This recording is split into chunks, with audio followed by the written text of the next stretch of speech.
Before we get the show started, I wanted to let you know about something that we created called the Secret Strength Weapon. This is a document full of short exercises and workouts that you can add before or after your class WODs to help you get stronger, injury-proof yourself, as well as create structural balance. Some of the exercises include things like tempo work, unilateral exercises, as well as other accessory movements that you might not be used to seeing in your gym on a day-to-day basis. It's a way to add some fun and complexity to what you're doing, as well as help you break through strength plateaus. If you're interested, it's a completely free program, and you can get it by going to brutestrengthtraining.com/SSW. So if you're looking to get stronger, if you want to just feel better and you've hit a plateau in your training and you want to add something before or after your class workouts, check it out at brutestrengthtraining.com/SSW. Enjoy the show. Hey, this is Mike Cazu, and you're listening to the Brute Strength Podcast. This week's guest is Marcus Filly. Marcus is a 3-time individual games competitor, 3-time teams games competitor. And we both just realized that in 2012, we competed against each other. I was on Hackspack, he was on TJ's Gym. This whole show revolves around his training program that he calls Functional Bodybuilding, combining functional fitness and bodybuilding. And we talk about how, and if it's possible, to look like a Greek god while also performing and feeling tremendously well. We talk about ways to improve your fitness, the way you feel, the way you look, and in general, how to live a fuller and happier life. This one was a pleasure for me. I learned a ton, and I know you will too. Enjoy the show. Hey, this is Mike Cazu, and you're listening to the Brute Strength Podcast. Marcus, thank you so much for making some time for me today, man. Michael, it's my pleasure. I'm happy to be here. So as I was preparing for the show, I know that we could go in a million different directions. You're a super, super knowledgeable coach, an elite athlete, and I think that we could spend hours chatting. But since this is we only have an hour, then I want to start out and do this first one with the hottest topic of all, which is your the term you have coined, functional bodybuilding, and that is a hot ass name. And by the way, if you search, anyone listening, if you search functional bodybuilding on Google, Marcus is the very top result. So tell me the story of how the name was created, and did you do like a little dance when you thought of that, or what? I mean, it was so organic and like accidental in a way that it took until probably months into it where I was like, damn, I think I stumbled on something that was hot and sexy and people are going to connect with. But, and then over the months that came following that, people just, I started to see all the connections that it opened up. It started really just with a off-season training program that I was following from my coach that was really designed to heal my body after the 2016 competitive fitness season. So I was banged up after 2016 games, followed that immediately with the 2016 grid season for the Phoenix Rise, and the back-to-back intensity kind of months just took a toll. And so my coach and I developed kind of a training plan that was going to get me ideally healthy enough to come back and compete again in 2017.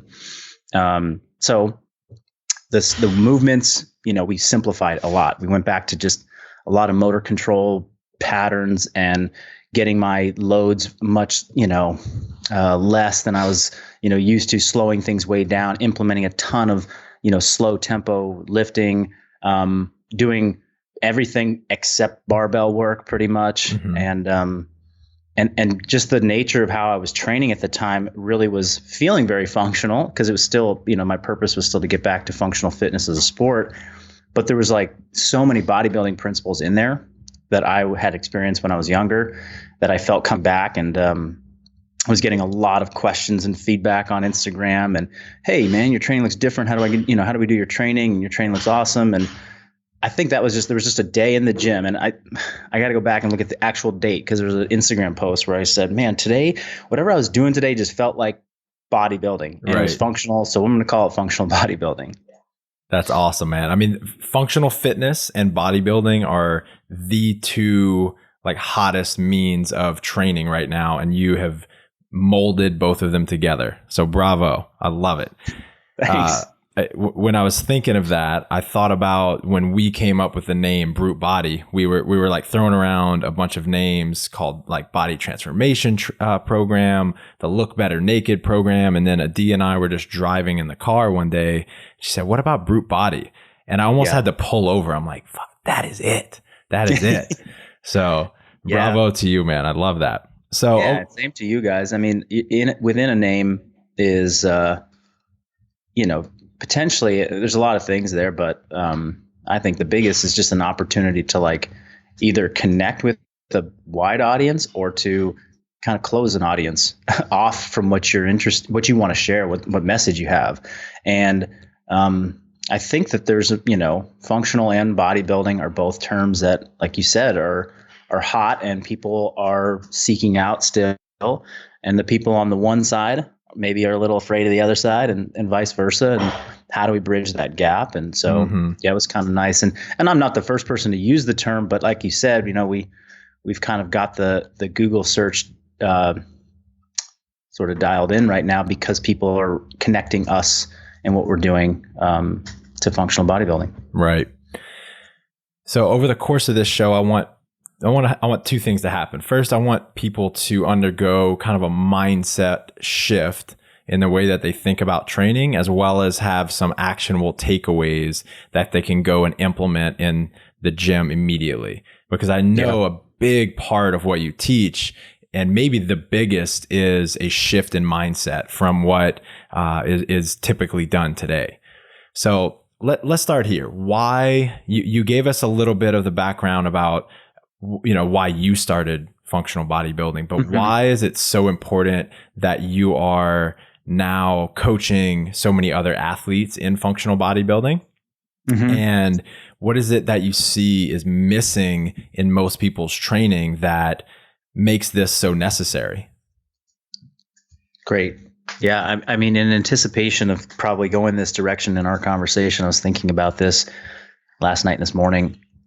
And I think it starts back with kind of not just the journey that I started in 2016 postseason. It's like when I first started CrossFit was like 2008, and I had trained, as an athlete for years, right? Like strength and conditioning in college, done a lot of, Polican training programs and weight training and lifting. So I had a robust training base going into my first, group WODs or main site workouts that I did.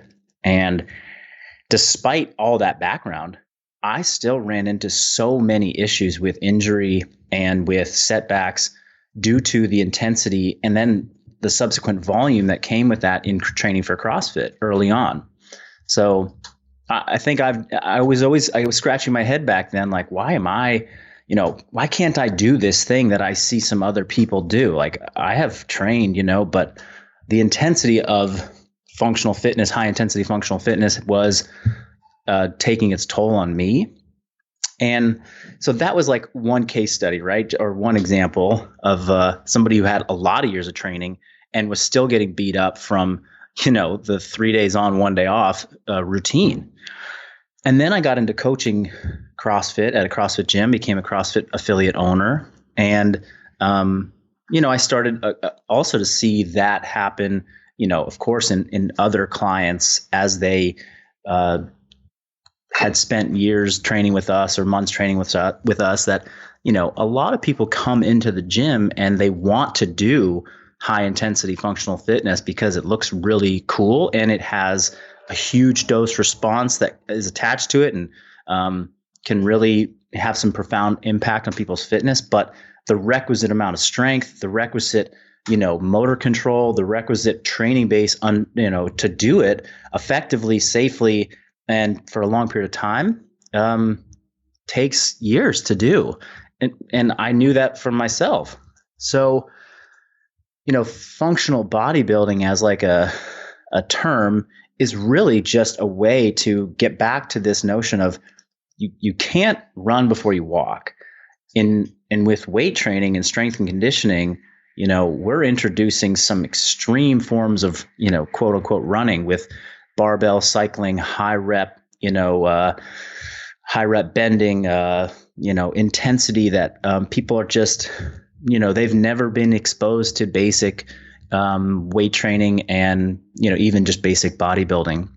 So how can we start to, implement some stability, some basic, motor control training, retooling people on how to move correctly, how to maintain proper positions when they don't have to go fast, forget going quickly and for time, but, can you do this perfectly without the time pressure under, slower tempos, and then progress them through, some logical steps to get to something a little bit more intense and faster.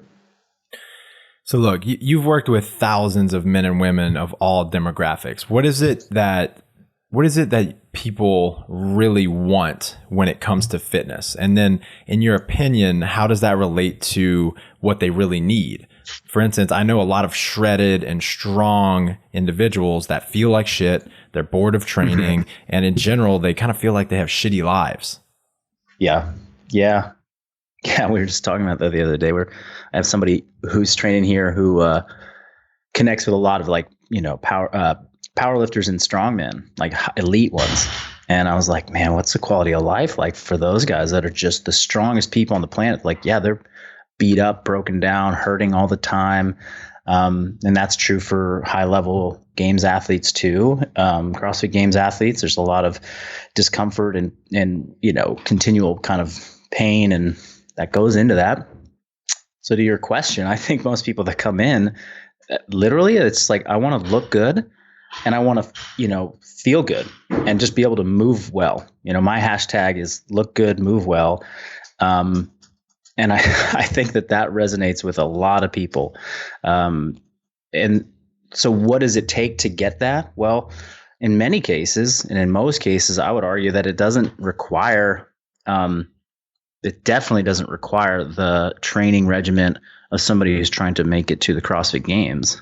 That is above and beyond what somebody who is, let's say a typical client in their early 40s who walks into my gym or contacts for coaching, has a couple kids, works a job, has 3 to 5 hours a week to train. What should that person do to lose some body fat, look the way they want to look, start to feel a little bit more energy? And it's definitely not, the training program I was on leading up to the 2016 games. That's for sure. Right. It starts to look a little bit more like what these functional bodybuilding programs we're putting out are. And that's, that's the case for, I don't know how to put a percentage on it, but the vast majority of people that are looking for fitness. Right. So how do you overcome so there are so many people, and me included still to this day at sometimes, that are so wrapped up in this for-time mentality. Mm-hmm. And while this is one of the fundamental tenets of why the CrossFit methodology is so amazing, I think a singular focus, and what you're already getting at, a singular focus on this doing things as fast as possible and nothing else, can be very detrimental for a lot of people, especially if they haven't learned how to do things correctly before they're adding load and speed. So how do you have that conversation with people to help them really, really understand this and get them motivated to taking a step back and learning how to walk before they run? Well, that's a good question. There's two types of people that we maybe encounter, two scenarios. There's the person that's already in the for time world. Let's call it that, right? Mm-hmm. Like they do everything in the gym is for time. And you're right, that person's going to require a bit more. That consultation or that, life coaching process to sort of get at what they really want and what that will look like in fitness is more difficult. And it's much more challenging to say, okay, we need to pull back from this in order to gain over in this department. But I would say that most of those people have experienced, if they're open to changing the way that they want to train or the way that you can coach them, that means that they've already experienced some of the negative consequences of going too fast all the time. Mm-hmm. So they're burnt out. They're kind of actually not feeling as energetic as they used to. They have a great workout. They love their workout, but then they're kind of snoozy and sleepy the rest of the day. Maybe they've started to accumulate some body fat from some hormonal dysregulation that's happening. And as a coach, it's about maybe finding out finding what that is that they'll really resonate with. And then the education of like, okay, well, we're not going to change it up like 100% overnight necessarily. How can we work back a little bit, pull back in this department, give them a dose in another fashion that keeps them feeling like they're training well. And then that comes down to good program design on the, let's say, at functional bodybuilding side. It's like, does this program deliver a dose to the client that makes them feel like they worked hard and that they're actually improving, right? Because the feeling of getting done with a WOD is powerful. Mm-hmm. I don't care who you are. Like you're just like, I just did something that had to have helped me. I mean, that really was hard. Right. And so that I think is, I believe that's a pretty important, step to work back with that kind of client who's already been in that world. Mm-hmm. On the flip side, there's somebody that walks in the gym who doesn't know anything about anything yet, and that's the population that, we're starting to work with more and more. Yes, they may have seen some CrossFit on television, or they may have heard some CrossFit or high intensity around, but when they walk in the gym, they really only have goals, and they have, there's an opportunity to develop trust and help paint a picture of what their fitness can look like. Mm-hmm. And for that client, it's about maybe never exposing them to something too fast, too soon, really doing proper assessments and really doing proper education at the beginning so that they don't fall into this trap of feeling like, oh, well, once upon a time you told me if I don't go fast, then I'm not going to get better. Right? Because I made that mistake as a coach early on, where that's all I taught people. Mm-hmm. I didn't have a knowledge base to understand, like, okay, maybe I need to do this a little bit differently. Right. Yeah, and I totally agree with what you were saying about that first group, in that you have to emotionally engage them before you can teach them a new way. So you have to really figure out what it is, what their pain point is, right? Is it that they're hit a plateau in their body fat, they're trying to get, lose weight and they just don't know why they can't, or they're trying to get PRs in the gym and they don't know why they're putting in all this work and it's just not working, and really get them emotionally engaged before you try to teach them this new concept. Right. And then also it's like having the tools to know that there's a different way way forward for them. Because a common mistake I think a lot of coaches are making is, okay, this person's been here for a while, they're starting to plateau, they're starting to have a little bit of this, let's give them the more advanced program, let's give them more volume, let's make them, let's suggest double days, right? It's mm-hmm. It's almost it's that path, it's kind of the wrong solution, it's the wrong direction, when actually less is probably more for this person, and you have to like step back and be like, what was this person's original goals? Like, why did I suggest doing a double day right now? What do they want? Which is a whole, another topic of, how people that are participating in fitness in these, gyms in these communities, how they get caught up in the competitive mindset that competition is something to strive for. You should want to compete. You should mm-hmm. want to, win. And if you're not racing against the clock and you're not seeing your times get better, your weights go up, then how else do you measure yourself in life? Right. Yeah, and that's deep. Actually a very interesting tangent to go on. So what do you teach your clients about that? I mean, it's, there's two ways to think about it, but my mentor, one of my mentors is kind of on this, something he's been sharing with me. It's like, fitness is like your breakfast. You don't skip breakfast. You don't skip fitness. So we have to create this understanding with clients, like, and sort of speak this message of like, you do fitness every day and that's just part of your routine, but it's not necessarily your purpose. Like we have to help clients understand their purpose, bigger picture in life. Mm-hmm. You know, that could be career purpose. It could be family purpose. It could be personal fulfillment, soul, spiritual purpose. But I just had a consult the other day with a client who has, come in and out of coaching for years. And what I've seen happen and what I basically told him the other day was, I said, client X, you've been in and out of fitness with me and you've started and stopped coaching a number of times. And part of the reason is because you haven't put enough energy into figuring out what is your purpose for your life. Like, how are you going to stay fulfilled for the next 20 years with your career and with your family, et cetera? And in the absence of that, with that void, he's filled it with fitness and made fitness like the thing, like right. That's my purpose.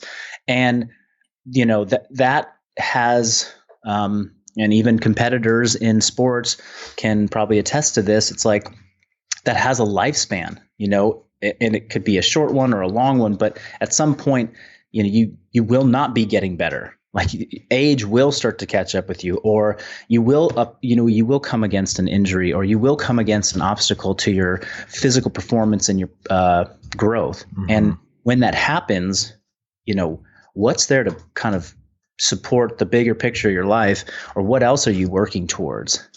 So yeah, that's kind of like, the consultation and the life coaching that has to happen with our clients individually from the beginning. It's like, okay, so why are you here? And what does it look like outside the gym for you? So why is it important to come to the gym? And okay, you want to lose some weight, but why is that important to you? And then, what gets you excited? Like just kind of peeling back some layers. And it's definitely hard. And I'm by no means an expert at that. It's like a lifelong process of learning how to have that conversation, but getting people away from just this one, metric that they can write down on the whiteboard that is right. Their definition and defining, aspect of how they're improving in life. And it's like, well, is the quality of your movement improving? Is your body composition changing? Are your weights are you getting stronger? Are you able to do new things that you haven't done before? The virtuosity of movement, like mm-hmm. starting to really create some excitement around those things again, as opposed to just, I went faster. Right. Man, this definitely opens up a can of worms. This is one of my favorite topics. So I have a couple thoughts on what you just said, and then we can move mm-hmm. on to what everyone wants to hear about is getting sexier. But yes. I'm reading this off of this made me think of this. I'm reading this off of the my chalkboard in my office.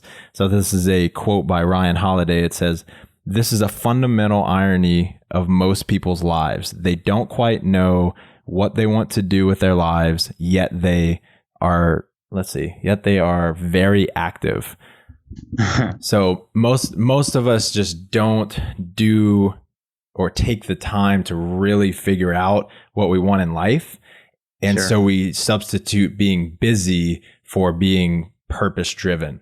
And so I absolutely, what you said so resonates with my experience in my own life, as well as what I see in a lot of people in the fitness community. And also to what you were saying is that so many people are just completely outcome focused, right? I have to do better in the open, or this entire year is a failure. I have to make it to regionals, or I have to beat so-and-so. I have to PR my back squat every time I max out, right? Rather than focusing on the thousands of other things. And one thing that I left out, all of the things I just mentioned are completely outside of their control, rather than focusing on the things that are inside of their control that, if accomplished, if achieved, would fulfill them and fill them with confidence and give them a greater sense of well-being in general, which is what they want, which is what they want anyway. They just don't quite know how to get it. Yep. Yeah. There's it's a challenge and maybe an intrinsic problem in our culture. And it's something that is not an easy out for people. It's kind of like that people have to have kind of that awakening or that like aha moment in life to sort of recognize, okay, yeah, I'm chasing, what the hell am I chasing? And some people will never have that, and they'll just keep going and going and going. And, as coaches or, in the way that I've developed certain training programs, certain group training programs, it's been my mission to sort of make things happen in such a way in the gym, like when people follow the protocols, like that they have to slow down and they have to do things in a different way that forces them to think differently about what they're doing. Mm-hmm. And that's like, a big, it's a big inspiration for me is to create, change in the way people look at things with their fitness, which maybe trickles into other parts of their life. And it's part of why, my group program that I offer is called Awaken Training Series. And, it's through fitness that I have learned any of these lessons that we're talking about, or that I've been introduced to them. It's the path of fitness that has opened my eyes to, any of the more deep conversational topics we're hitting. And I want fitness to be a vehicle for other people to do that too. I love it, man. So going back to the topic of functional bodybuilding, what do you notice in people once they understand and commit to that concept and that style of training? Well, the feedback is, man, I feel less beat up. Okay. So by slowing down and kind of removing, the total volume of intensity, people just start to freshen up. Their brains start to work better. Their CNS starts to feel fresh. And as a result, they just feel better. Number two, when people start to work on, there's a lot of higher time under tension, weight training principles in the functional bodybuilding, progressions and programs. When people start doing that kind of weight training, I think they start to see an aesthetic benefit to it. It's old school weight training for fat loss as one of the best methods, that was ever developed, right? I mean, bodybuilders use weight training to gain muscle mass, and they use weight training to burn, fat as they get closer to competition. And then I think lastly, I just feel like people are understanding that to get better at the fast lifts or the, some of the performance metrics that they've been tracking for a while, that, to deconstruct those things and to go back to kind of what are the underlying movement patterns that could help you get a better squat. And if they focus on, single leg training for a period of time, they come back to bigger movements, they see improvement in those areas. So I think those are kind of the three big noticings. One of the things that we notice as well, because our Brute Body program has a lot of similarities to what you're saying. Yeah. People are amazed at how much stronger they get without having ever done some of those, as you said, performance metrics that they're so used to tracking, such as snatch, jerk, even muscle ups, right? From doing a lot of tempo pulling and stuff like that. They are just flabbergasted as to how that could happen. They haven't done a muscle up or a snatch in weeks, and yet they hit a PR. Totally. Yeah. There's and that's great. And those people are still stuck in this somewhat of a mindset of like, they can only measure their strength based upon a number on the board too, because I know from experience, I'm sure you know this too. It's like you spend time doing, strict controlled work in the pull up or single leg, unilateral exercises. And then you come back to doing your double leg, squats, or you do your kipping dynamic pull ups, etc. you just feel more connected to the movement, which is a form of strength. I mean, that means you have more motor control, you are more resilient, you have better, let's say we'll call it side to side, or multi-dimensional strength and stability. And that is like a feeling that maybe doesn't get you more muscle ups unbroken, but it will translate in, let's say, a fatigue-based setting that you might want to perform in. So you're breathing and trying to do muscle ups. And it also allow you to just do potentially more in your training without, breakdown. And there's just for me, and I don't know if other people feel this way, but I believe they do.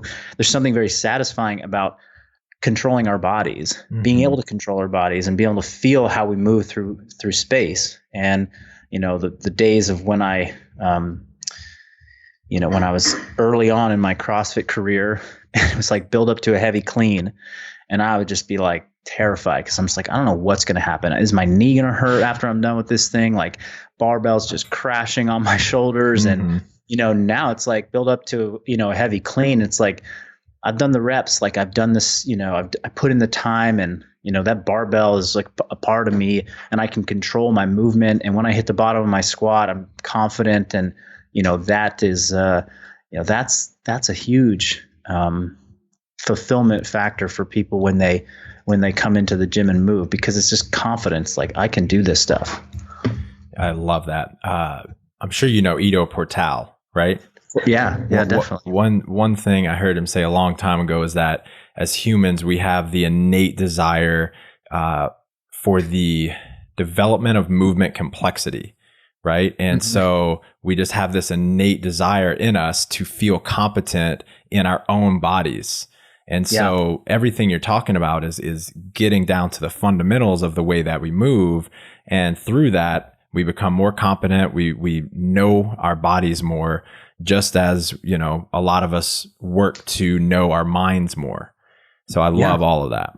Yeah. And that's, given the fact that we have a baby right now, it's like I'm seeing that as her desire for movement complexity and to grow is a survival mechanism. And it's also a thing that affords her freedom and more options. It's like, I can roll onto my stomach. I can roll onto my back. Now I can do a little crawling. Now I can pull myself up to standing on the couch. Now I can get to the next level of the couch. Now I can. So her world is opening up with every new movement that she learns. And in much the same way, when we're in the gym, and we, and that's maybe going back to something we said a long time ago. It's like, that can be a way to talk to clients. It's like, well, the more you master these skills, the more we get to play with all the different stuff, right. And that was something that a couple months ago I was writing multiple posts about, was that, my dream in learning CrossFit and seeing some of the more developed athletes ahead of me was I want to be able to do it all the movements so well that I can just come into the gym and I can just flow. Like give me 20 minutes of anything and I'm just going to go and I'm going to be fine. Like I can pistol and snatch and muscle up and do GHD sit-ups and just kind of make it all flow. And that's one of the things that I've worked hard to make that happen through thoughtful training and progressions and building the foundational strength. And now it's like, I get to play. So talking to a client, it's like, I want to do that. It's like, okay, it's an 8-year plan. Let's get on it. This can be great. Let's do it. So what makes this unique from what people typically refer to as bodybuilding? Is it just bodybuilding on top of a CrossFit workout? Obviously it's not, but how is it not that? Yeah, great question. I think it's, with bodybuilding, certainly the in a traditional sense, the goal is muscle hypertrophy and building an aesthetic. So, one of the knocks on bodybuilders from the functional fitness community is, hey, they don't have great range of motion. They don't, they cheat their reps, they short their reps, yada, yada, yada. Well, whatever they're doing is working because they're all getting, bigger and they know how to put on muscle. But, with a big difference here is that it's the exercise selection. It's what movements are we choosing? And in choosing certain movements and emphasizing, range of motion that we've really learned to appreciate through functional fitness, and other teachers that are out there, we're developing, people with really great range of motion and really great function in their joints and healthy and stable joints. It's also the other difference is, in bodybuilding, it's often about creating the most stable surface possible in order to develop force in these rep ranges. So, a seated press makes a lot more sense than a half kneeling press for a bodybuilder, because they're going to be able to lift more weight and get potentially a better stimulus, a hypertrophy stimulus. Whereas in a functional bodybuilding setting, we use instability, unstable surfaces, or unstable positions to, put more of a brain demand on the athlete or the client, get them to learn new motor patterns, connect different parts of their body while they're training, as opposed to sit on this bench with this belt that buckles you to the actual bench and then press up on this hinge or this hammer strength machine, to just really get an isolated contraction of the deltoid and the tricep. It's like, that's great for bodybuilding if that's what you're after. And if you want to do something like that in a functional bodybuilding, realm, let's do a half kneeling, single arm kettlebell press at a tempo, so that now you're connecting, hips, stability, pelvic floor stuff, cross, anti-rotation, and then, all the pressing muscles that you would get from that hammer strength. So that those are some of the, I'd say, key differences. And this is stuff that's, in general, strength and conditioning is trending towards as a whole, right? Because those are the types of things that are actually going to have an impact, whether it be in a CrossFit competition or on a football field or a basketball court, right? Like just adding 10 pounds to your bench press or the amount of reps you're able to do on a hammer strength machine is going to have an extremely, extremely low carryover to actual sport, where learning how to control your body, control different implements in a variety of different positions is going to carry over a lot more, because it's going to make you a more durable and dynamic athlete in general. Yeah. I mean, I think it's one of the tenets of, CrossFit in the beginning was like, learn as many new sports or movements as you can, become a master, or, a master of many things, or what is it? Become good at many things, but maybe not a master at any one thing. And, I was training for the sport of CrossFit for many years, and, things started to seem repetitive. It was like, I'm doing a lot of the same stuff, to be good at this sport. How can we expand the movement library? How can we get out of some of the most common patterns? Because like you said, it's like, at this point, I'm not going to put 50 pounds on my clean before I'm done, training. I've pretty much maxed that out, maybe within 10 to 15 pounds. But I could learn a lot and develop a ton of strength and some other patterns that I haven't even really explored yet, because of maybe limited creativity in the past, or because there wasn't somebody that was showing these movements out there. Right.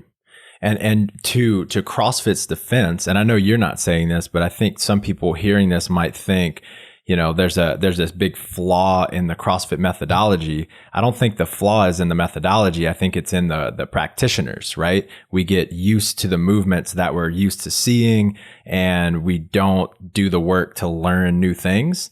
The CrossFit methodology is extremely broad and really all encompassing. So this falls right inside the methodology. And what we're talking about is just expanding your repertoire, basically. Precisely. Yeah. Yeah. I would echo that 100% and say that, it is that methodology of, constantly varied functional movements that inspired pretty much everything in my career and training after the, introduction in 2008 that I had. So Right. I see this as part of that same, that same line of thinking. And, the high intensity portion of the CrossFit, definition is the one that I think, we want people to be able to produce power and learn how to do things at high intensity. And the path to getting them there is, it might look different for each person. It might not be just doing, thrusters and pull-ups on their first day, or maybe it is. I don't, it depends on that person. Right. With all of that said, I think isolation movements have really been stigmatized in the community. So can you talk about maybe why you think that is, and then if and when isolation movements can be useful? Yeah, I think the core to extremity concept and how we define a functional movement, or how Coach Glassman defined a functional movement in his, first journal articles. That was the start. Talking about how, isolation movements can't produce the same kind of power as other, compound lifts, which is all true. And that over time, became, well, one is good and one is maybe bad. Right. And certainly for somebody who has, potentially a limited, a limited amount of time for their training, and they come into the gym and they only got 30 minutes to do something, and they spend it doing, bicep curls and tricep extensions. Perhaps that person's not getting the same kind of global benefit to their, health and fitness, or the same type of dose that they could if they were going to do something with, pull-ups and squats, for example. So those are some of the reasons that I see it kind of correctly getting sort of polarized. But on the flip side, there's, depending on the person's, amount of time that they have to train and what their goals are, there's plenty of reasons to say, okay, we're going to use, single joint or isolation exercises to support somebody in doing these bigger movements. Mm-hmm. The other thing is that single joint or isolation exercises have a much lower central nervous system demand than a big compound lift. So if somebody's going to come in and do 5 exercises in a training session with me, and I give them, back squats and pull-ups and deadlifts, and then a clean and then a jerk, if the person doesn't have the, right background in training, or they don't sleep very much, or they have a high stress lifestyle, they might not be able to tolerate doing such, high CNS driven movements or things that require that much brain power. And so to give them a good balance in training, perhaps doing a couple big compound movements up front, followed by some isolation or, accessory movements on the back end, and then some, single joint burnout stuff at the as a finisher. I mean, this is what people can actually handle in their bodies. Mm-hmm. Like they can't do more than that. Right. So there's the translation of single joint. Let's call it a tricep press down to help develop, you're pushing in other compound movements. Let's say you want to improve your lockout in your muscle ups. Well, you've got 30 muscle ups in you today because that's all the volume you can handle. But on top of that, why don't you go do 100 tricep press downs in sets of 20, and then use that as a support for what you want to do with your functional movement as muscle up. Or, a client that comes in is very deconditioned. They don't have a ton of, energy because they're still on the 6-hour a night sleep pattern that they're working to improve. And we have them do, step ups and then they're doing some bicep curls with that because that's what their brain can tolerate. Right. So let's do one kind of case study. What is one of the most common deficiencies that you see in, CrossFitters, people that come into your gym, et cetera, and what what can they do in a functional bodybuilding sense to start to correct that deficiency?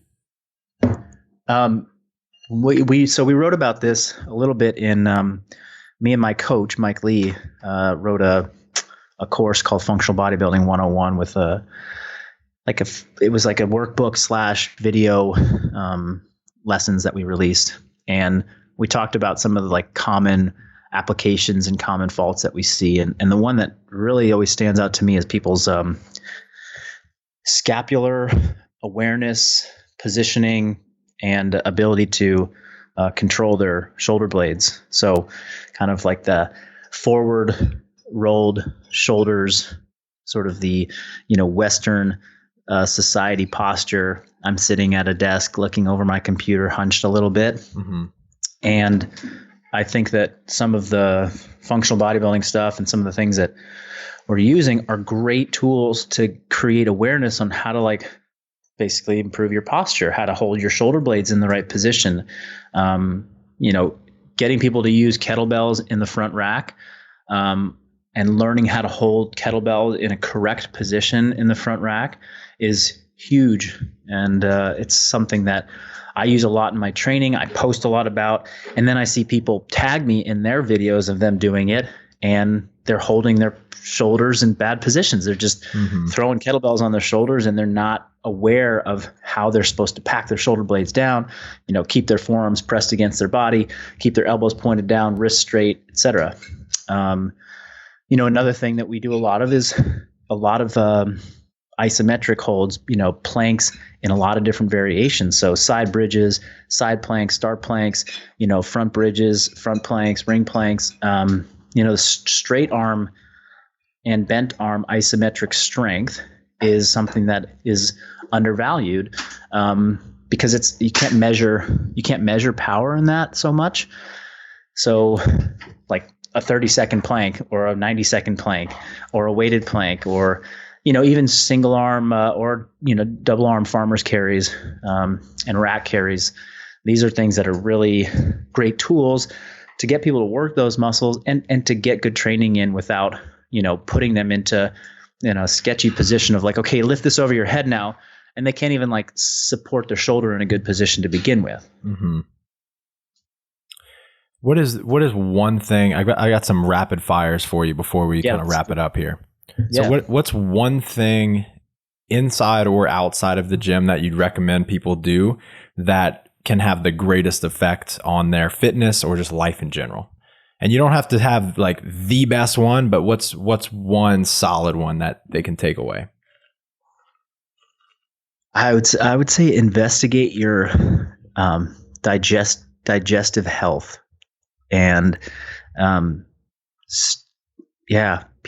think a lot of people have accepted that poor digestion or inconsistent digestion and inconsistent bowel movements, for to be more specific, is normal. Mm-hmm. And it's really not normal. And your daily bowel movement is one of the best indicators as to whether your insides and your system is processing things well and working. So it's like having a little, I don't know, this one is the one that came to mind, but I think it's really valuable, and it's something that we talk about with all of our clients when we get started, is start having a conversation around digestion, and then, seeing what inputs in their life, have what impact they have on digestion. So how does food impact that? People are like, oh, I'm bloated. I'm like, that's not okay. Stop accepting that, just every week you get bloated. It's like, no, there's something that's going in, or there's something that you're doing that's not right. You can actually live a life without that feeling. So, and that improves people's quality of life so fast. People, it's like, oh my God, no one's out there talking about oh, I had this great bowel movement today, I feel amazing. Right. But they're thinking it. They're definitely thinking it. And couples, behind closed doors are like, oh babe, I had the best poop this morning. It's so good. It felt so good. It's that is what people talk about. Or at least it's what we talk about in our relationship. Hey, absolutely. Absolutely. I yell it across the house. No, that's awesome, man. The gut health education in general is just exploding right now, which I think is amazing. There is this, like, a lot of new research being done on, for so many years, we've been so focused on like the brain being the center of who we are, right? The brain controls everything. And then now we're finding out more and more and more that the gut has just as much, if not more, input and influence over our bodies, our minds, et cetera, right? It affects our overall health, our emotions, everything about us.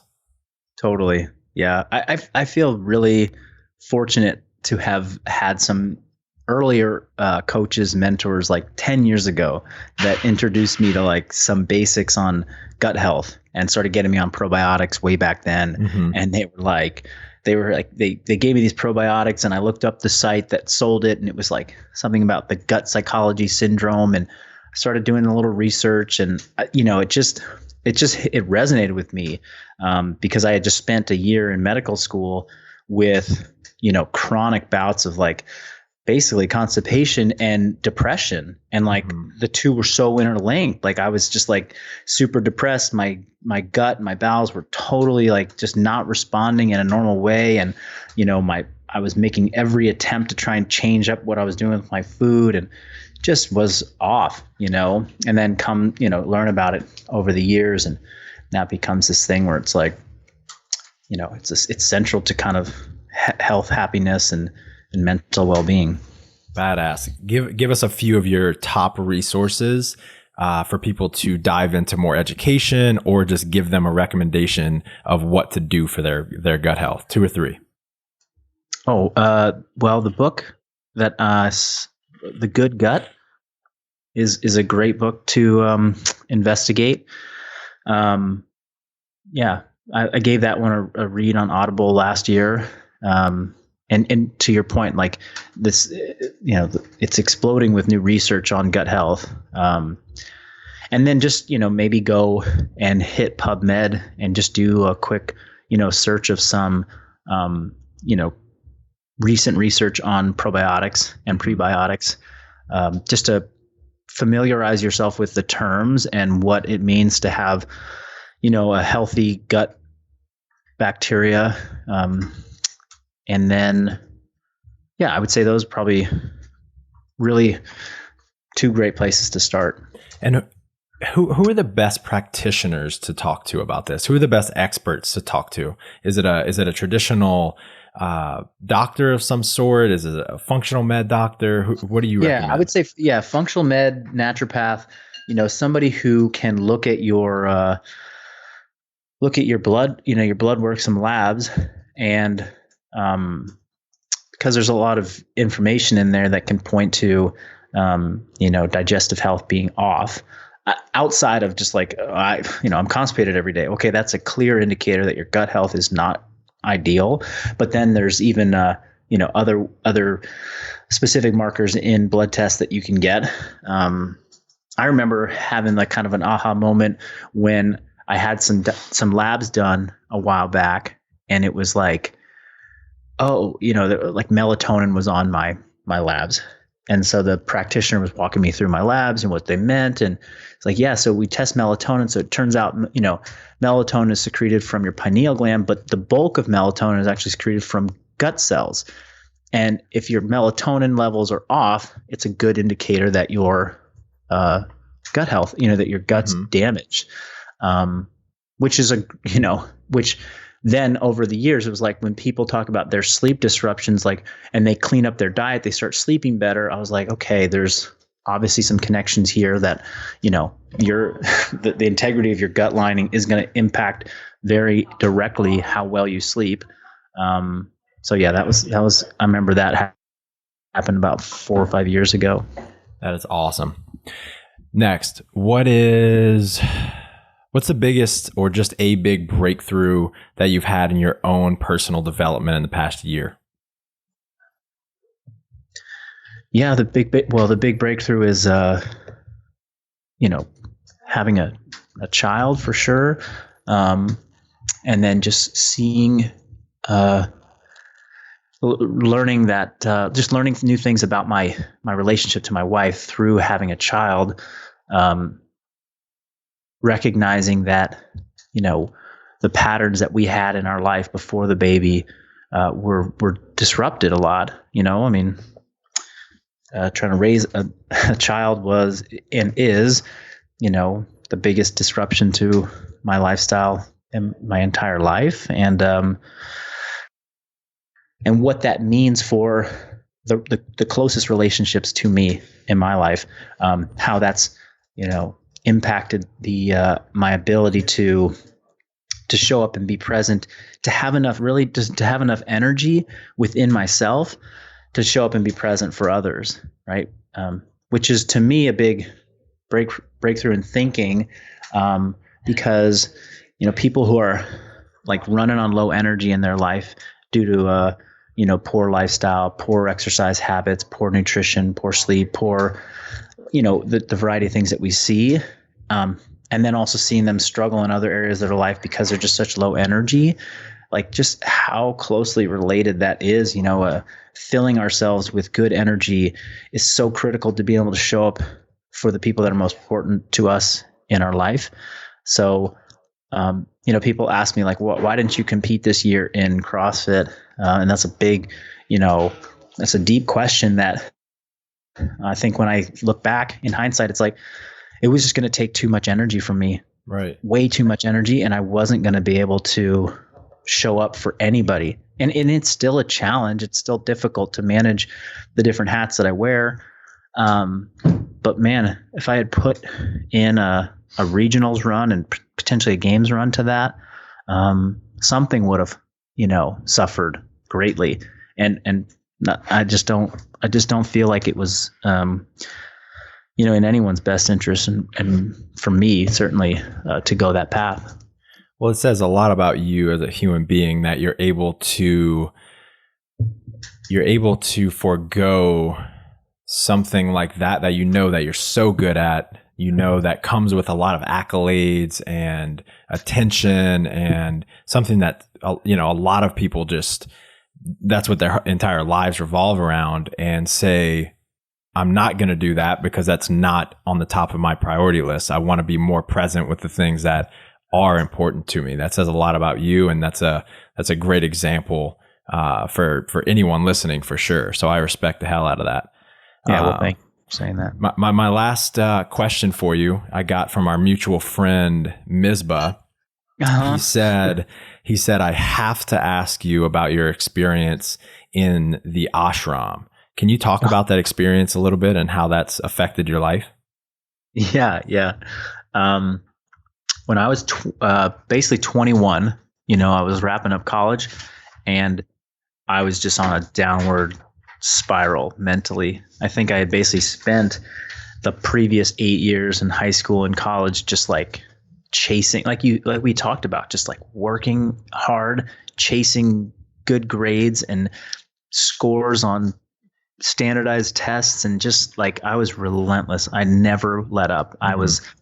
I didn't get anything less than an A I had 1 B+ in college, and everything else was an A. Mm-hmm. And I was in a competitive program at UC Berkeley. So it took everything I had to do that. And I wrapped up just like, what the hell was all that for? I had like my body started to kind of like shut down. Like, I'm supposed to go to medical school and I can't do this at all. So my mind was like, I got to go to the other end of the spectrum. It was just how I naturally gravitated. And at the time, my mom was like deep into a spiritual practice with a particular group that was based out of Colorado. And she and I wound up going out there to a little town called Crestone, Colorado. And this place is nuts. It's like, and back then, I mean, this was 10 years ago. I'm not sure what it's like now, but it's kind of this like really powerful, energetic, physical landscape. And I think in this little town where at the time, there were no paved roads, it was all dirt roads. There were something like 200 unique spiritual groups that had all arrived in this one place and had set up, their own little centers. And independent of one another. They were just like, they were all drawn to be in this place because it was so powerful energetically. So it just so happens that this spiritual group had an ashram there, and there was like, it was some Hindu practices that they, in Hindu religion that was kind of underlying some of their practices. There was a guru that was kind of the leader of this group that would spend time in the United States at this ashram. And I visited for like a few days with my mom and was just really like, had a powerful connection with like the resident kind of leader director that was there, Swamiji. And so when I got home, I'm like, Swamiji. That is a rapper's name right there. I love that. Swamiji. Oh my God. Which is so funny because he's actually originally from like where I live.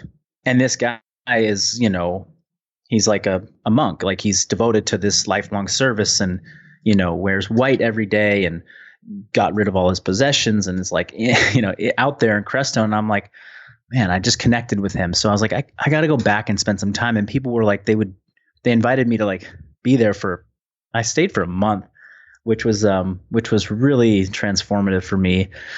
But, the daily routines were like wake up at 5 a.m., which was early back then for me. And it was like, go meditate for an hour in silence, and then it was like have communal breakfast, which all the meals were always in silence. So it was like communal breakfast, eat together, no one talks, just kind of share space, sitting on the floor.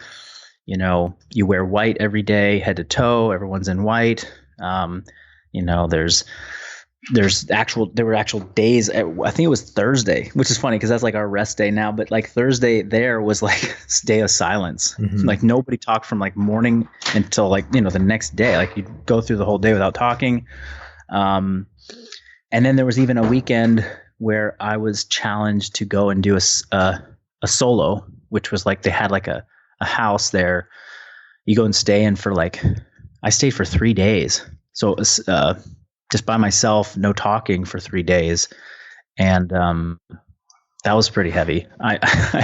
But I mean, all of the experiences there, and there were many more, it was all very purposeful. And I was being guided by some good people to just connect with who I am and what my purpose was, and kind of strip away what's all the stuff that, I carried with me for all those years as labels, student athlete, et cetera, et cetera. And I was like, okay, I'm none of those things. I'm just Marcus, who's here, alone, silent, with my own thoughts. I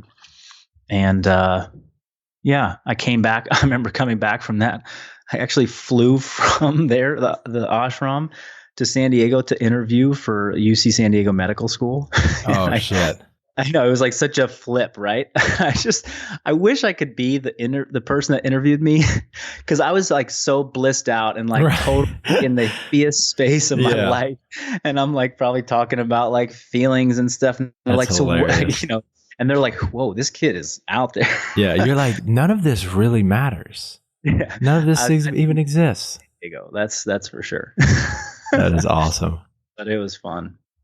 That's cool, man. That's such an amazing experience. Yeah. I spent 9 weeks in the desert. I did a wilderness therapy program when I was 17. And I remember driving out of there. I mean, I didn't see a single electronic other than like one of their radio things for one of the staff's radios for 9 weeks. And I remember driving into St. George, Utah, and literally just like overwhelmed by everything that humans have built. It's just like there are so many things that are unnecessary, and all of the stresses that we put on ourselves are completely of our own making. And so I really love that story. And I think, you don't have to do a full month to get tremendous benefit from silence, from meditation, from some soul searching. So I think that's really, really cool, man. Yeah. It's something that, we sit around, my wife and I, we think about. We're like, gosh, where's there, the opportunity for things like that in our life, certainly has passed. We're now in a new space with, raising a child, and maybe it'll come later in life, but being really grateful for having taken chances and opportunities like that. We both did a number of things that, separately from one another that we still look back on and we're like, that was good, and something that we want our daughter to have too when she's older. Hell yeah. All right, let's wrap it up, man. So what are you working on currently that you really want people to know about, and where can people learn more about you and everything that you and your team offer? The place to go is revival-strength.com. That's my coaching business. And coming up on January 1, we are launching our Awaken training series, which is functional bodybuilding put into practice, a 12-week training program. And it's really been, at this point, I think we've had, close to 1,000 participants in the past year that have joined us. And it's been just a great launching pad to educate people on functional bodybuilding and how they can implement it into their training. And really it's not something that we are, people can do 12 weeks and then they can move on to other training in their life, and hopefully take some lessons with it, with them. And then additionally, if people are interested in learning more about functional bodybuilding, I mentioned already, but we have our Functional Bodybuilding 101 course that I co-wrote with Mike Lee from OPEX Fitness, and it's over being sold at functionalbodybuilding.net. That is our platform where we have that for sale. So they can go and check that out. It's basically, philosophy, as well as kind of the origins of functional bodybuilding, and then, fundamental principles, and understanding how the training really is built, for people that want to, implement it and understand it better for themselves, or if they're coaches and they want to, use some of these principles within their training programs at their gyms, with their groups, or with individuals. Hell yeah, man. And guys, go follow this dude on social media. It's just full of very high quality videos and images with a ton of good education on every single post. What's your Instagram handle? Just Marcus Philly. And then we also got functional.bodybuilding, which is just a movement library of all the different movements that we're doing here. And that's Philly, Filly, not that's like correct. The cheesesteak, guys. That's right. That's right. Marcus, this has been phenomenal, man. Thank you so much for your time, and I'll talk to you soon. Yeah, it's been fantastic. Thanks for having me.